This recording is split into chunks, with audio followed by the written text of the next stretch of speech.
الدورة الثانية للمهرجان الدولي لآلة العود بالمدينة، الذي ارتأى النادي الثقافي طاهر الحداد أحداثه نظرا لعراقة آلة العود وأهميته في تاريخ الموسيقى العربية والإسلامية.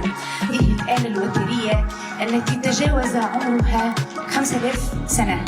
هذه الآلة الجدة التي ترافق كل تخت شرقي وتلازم ذاكرتنا، هي جزء في الحقيقة جزء من هويتنا الثقافية. هذا المهرجان هو عبارة عن رغبة متواصلة في الاحتفال بأصالة هذه الآلة وعراقتها في الموسيقى العربية.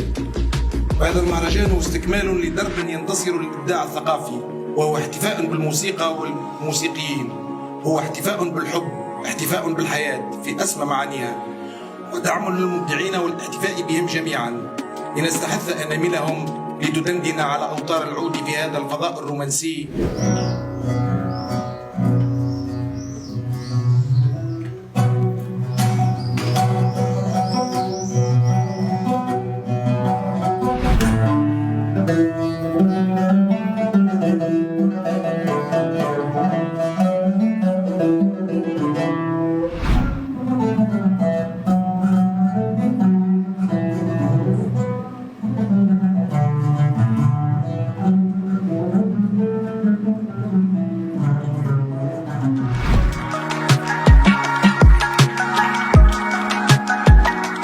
مهرجان الدولي للعود بالمدينة في دورته الثانية، دورة سبقت للدولة على مستوى الوطني، دورة على مستوى الدولي.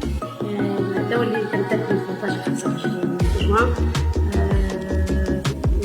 تشتمل على عروض من تونس، عروض من بعض الدول العربية والإسلامية. هذا من شأنه باش يثري المعرفة الموسيقية وباش الناس تعرف صناع الآلات الموسيقية وتشوف على كثب صناعة الآلات اللي تطورت في تونس، ونأمل أنها تكون دورة ناجحة.